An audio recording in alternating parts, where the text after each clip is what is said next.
Hello dear students, मैं हूं प्रशांत कुमार और मैं स्वागत करता हूं आप सभी का आपके अपने YouTube चैनल शुभ पाठशाला में। आज हम लेकर उपस्थित हुए हैं बहुत ही इंटरेस्टिंग और इम्पोर्टेंट टॉपिक जो कि गणित का है, क्षेत्रमिति, जिसे अंग्रेजी में कहते हैं मेंसुरेशन। तो आज इस वीडियो में हम कुछ आकृतियों का क्षेत्रफल ज्ञात करने के कुछ मेथड्स लेकर आए हैं, उसे सीखेंगे।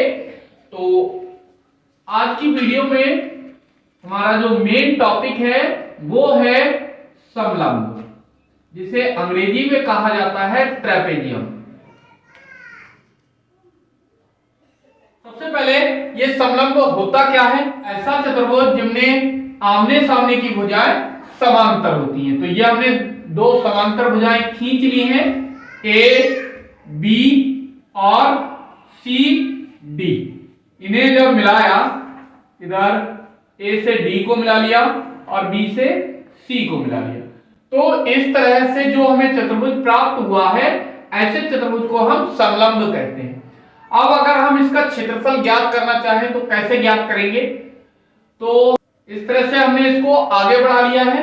मान लीजिए ये भुजा है M और इधर भी हमने क्या किया, एक लंब खींच लिया जो कि है BN। अब क्यों किया ऐसा? हम जानते हैं त्रिभुज का जो क्षेत्रफल है वो क्या होता है, 1/2 गुणा आधार गुणा ऊंचाई। अब हमें निकालना है समलंब ABCD का क्षेत्रफल। चतुर्भुज ABCD का क्षेत्रफल तो कैसे ज्ञात करेंगे? यहां पर हम इसे दो त्रिभुजों में बांट ले रहे हैं। कौन कौन से त्रिभुज? हमने क्या किया, इधर इसे B और D को इस तरह से मिला लिया।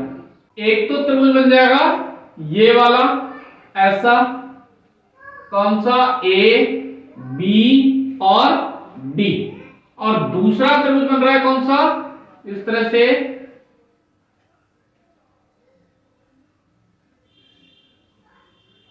ये है B भुजा, B D और ये C।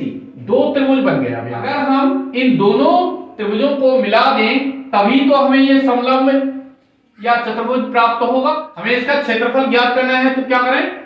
समलंब ABCD का क्षेत्रफल बराबर त्रिभुज कौन सा, ABD का क्षेत्रफल, ABD का क्षेत्रफल प्लस त्रिभुज BCD का क्षेत्रफल, BCD का क्षेत्रफल। क्यों किया ऐसा? क्योंकि इन्हीं दोनों त्रिभुजों को मिलाने से ही ये समलंब हमें प्राप्त हो रहा है। तो 1/2, अब ABD, पहले ये ABD है, इसका आधार, इसे हमने थोड़ा सा इधर बढ़ाया था, तो और ये क्या था, M। तो इसकी ऊंचाई तो हो गई DM। कितनी हो गई ऊंचाई? DM। और आधार कितना रहेगा? आधार रहेगी ये वाली भुजा। अगर हम इसको उल्टा करें तो आधार कितना रह जाएगा, AB। तो आधार हो गया AB और ऊंचाई कौन सी, DM प्लस, अब आ जाओ त्रिभुज ABCD के क्षेत्रफल पर, तो 1/2। अब इस वाले में हमने यहां पर ये लंब खींचा है BN, तो आधार कितना है, CD, और ऊंचाई कितनी है, BN। लंबवत ऊंचाई ली जाती है। तो यहां से 1/2 और AB ऐसा का ऐसा ही, DM ऐसा का ऐसा ही, प्लस का 1/2 इंटू CD। अब हम जानते हैं कोई भी दो समांतर भुजाएं हैं तो उनके बीच की दूरी इस तरह से हर स्थान पर कैसी रहती है, समान रहती है। इस तरह से हर जगह कैसी रहती है, समान। तो ये जो MD है ये वाली दूरी और ये BN ये कैसी रहेगी, एक समान रहेगी। तो BN किसके बराबर रहेगी, MD के। तो यहां से हम इसके स्थान पर क्या रख सकते हैं, MD रख सकते हैं। या फिर हम ऐसा कर सकते हैं, ये क्या है, ऊंचाई है, तो अगले उसमें हम इसको H रख लेते हैं। तो ये 1/2 इंटू AV इंटू DM की जगह पर H प्लस का 1/2 इंटू CD और इसकी जगह पर H। तो 1/2 और H हमने कॉमन ले लिया, यहां से क्या बचा, AB प्लस का यहां से क्या बचा, CD। तो ये क्या है, समांतर भुजाओं का योग। AB ये समांतर भुजा थी और CD ये भी समांतर भुजा थी, तो इन दोनों समांतर भुजाओं का योग। और H क्या है, दोनों भुजाओं के बीच की लंबवत दूरी। तो यहां से हमें एक फार्मूला मिल गया, क्षेत्रफल, समलंब का क्षेत्रफल बराबर 1/2 गुणे ये क्या है, समांतर भुजाओं का योग। समांतर भुजाओं का योग और गुणे में H क्या है, दोनों भुजाओं के बीच की लंबवत दूरी। तो उनके बीच की लंबवत दूरी, उनके बीच की लंबवत दूरी, ये क्या आ गया, समलंब के क्षेत्रफल को ज्ञात करने के लिए फार्मूला। आइए समलंब से रिलेटेड कुछ क्वेश्चंस को सॉल्व करके देखते हैं। तो पहला क्वेश्चन है, एक समलंबाकार क्षेत्र की समांतर भुजाएं 3 सेंटीमीटर और 4 सेंटीमीटर है, इनके बीच की दूरी 3 सेंटीमीटर है, समलंबाकार क्षेत्र का क्षेत्रफल ज्ञात कीजिए। तो यहां पर हमें समांतर भुजाओं की लंबाई दे रखी है 3 सेंटीमीटर और 4 सेंटीमीटर, इनके बीच की दूरी दे रखी है 3 सेंटीमीटर और समलंबाकार क्षेत्र का क्षेत्रफल ज्ञात करने के लिए कहा गया है। तो फॉर्मूला हमें पता है क्या होता है, समलंब का क्षेत्रफल, समलंब का क्षेत्रफल बराबर कितना, 1/2 गुणा समांतर भुजाओं का योग, समांतर भुजाओं का योग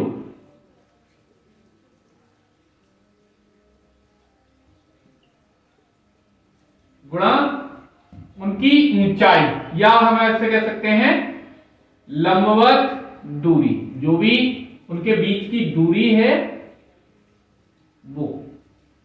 तो 1/2 गुणा समांतर भुजाएं कितनी है, 3 और 4, तो 3 और 4 का योग गुणा लंबवत दूरी कितनी है, 3 सेंटीमीटर।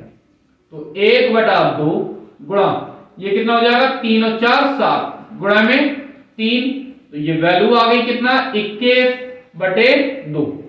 अब इसे भाग दे दें, कितना आ जाएगा, 10.5 वर्ग सेंटीमीटर, और यही इसका आंसर हो गया। इसी तरह का नेक्स्ट क्वेश्चन है, क्वेश्चन नंबर 2, जिसमें कहा गया है 3 सेंटीमीटर ऊंचाई के समलंबाकार क्षेत्र का क्षेत्रफल 36 वर्ग सेंटीमीटर है, इसकी समांतर भुजाओं में से एक भुजा की लंबाई 9 सेंटीमीटर है, दूसरी समांतर भुजा की लंबाई ज्ञात कीजिए। क्वेश्चन में हमें दे रखा है समलंबाकार क्षेत्र का क्षेत्रफल कितना, 36 वर्ग सेंटीमीटर, समांतर भुजाओं में से एक भुजा की लंबाई दे रखी है 9 सेंटीमीटर, और क्षेत्र की जो भी समलंबाकार क्षेत्र है इसकी ऊंचाई दे रखी है 3 सेंटीमीटर। तो हम जानते हैं क्या, समलंब का क्षेत्रफल, समलंब का क्षेत्रफल कितना होता है, 1/2 गुणा समांतर भुजाओं का योग, समांतर भुजाओं का योग,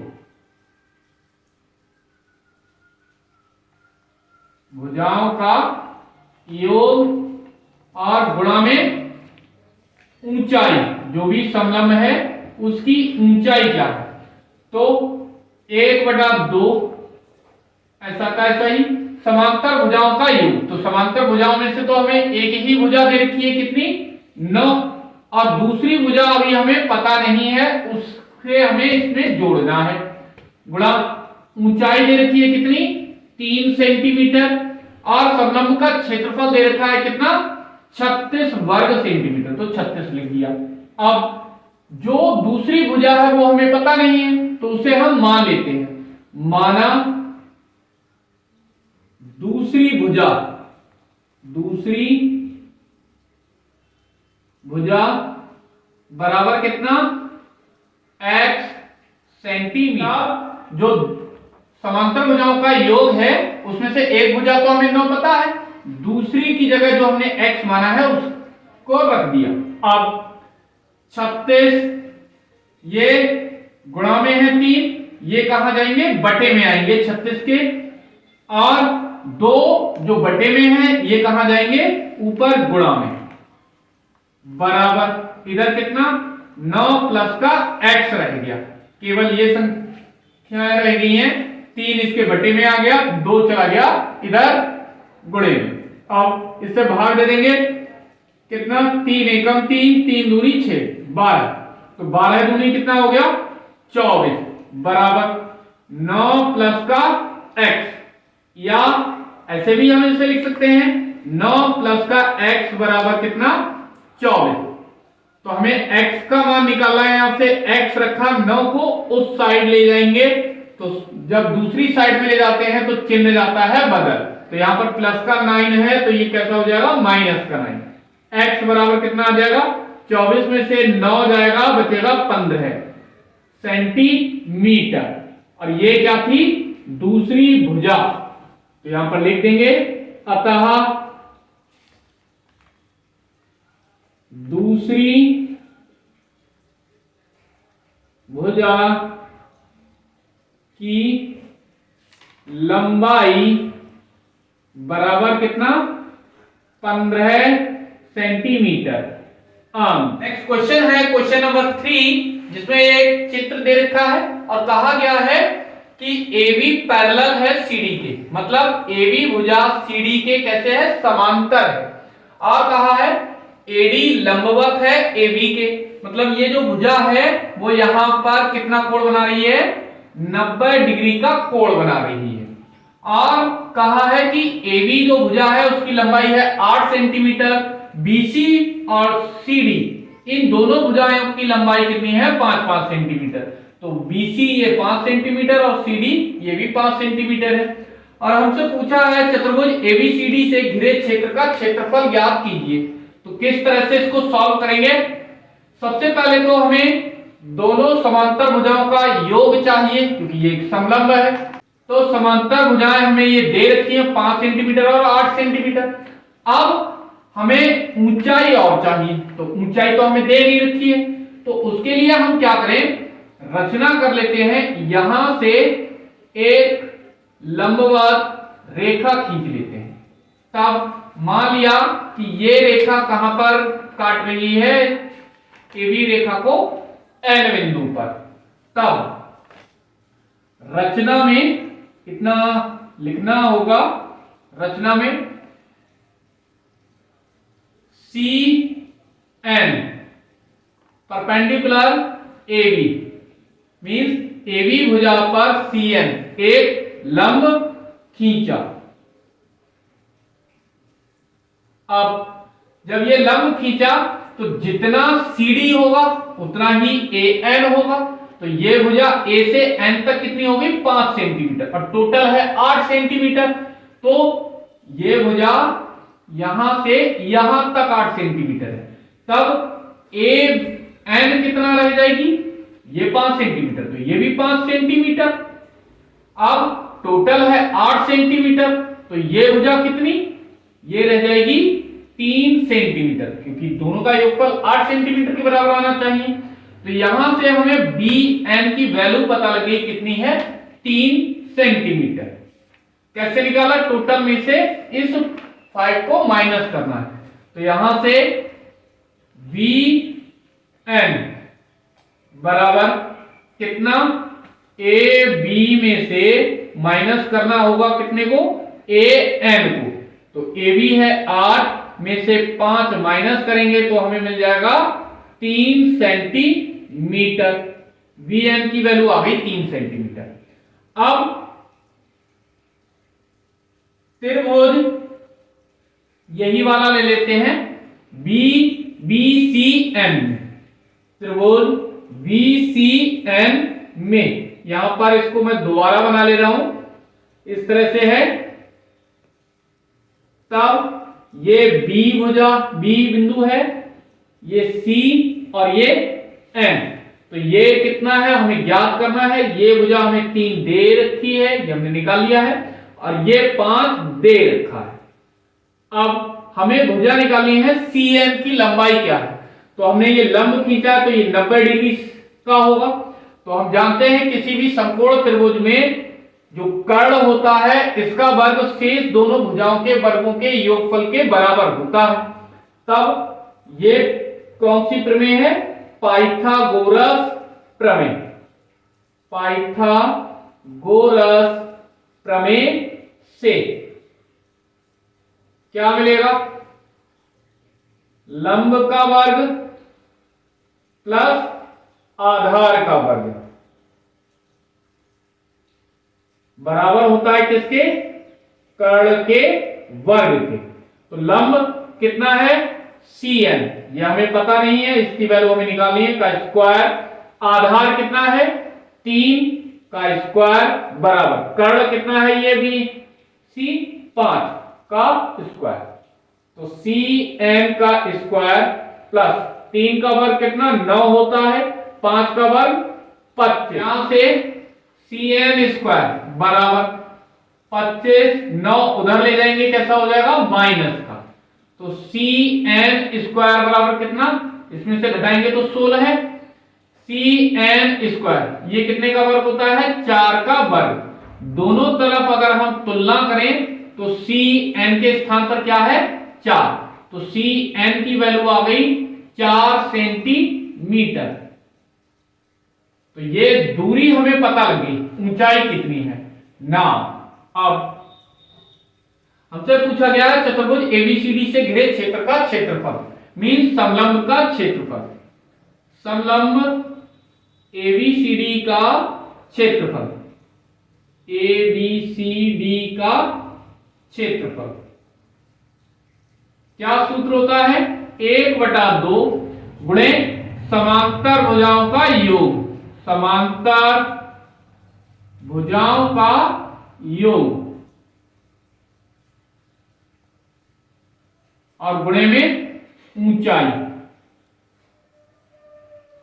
अब 1/2 ऐसा का ऐसा ही, समांतर भुजाएं कौन कौन सी है, 5 है, और ये पूरी भुजा 8, 5 और 8, और ऊंचाई कितनी निकल करके आई 4।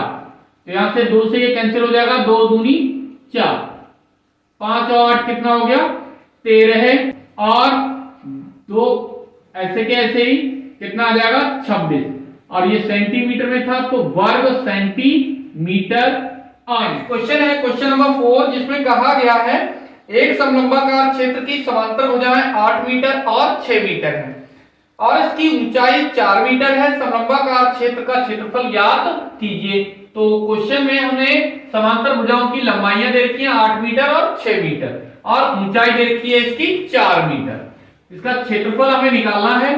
तो समलंब का क्षेत्रफल, समलंब का क्षेत्रफल सूत्र क्या होता है, 1/2 गुणा समांतर भुजाओं का योग, समांतर भुजाओं का योग, समांतर भुजाओं का योग और गुणे में ऊंचाई।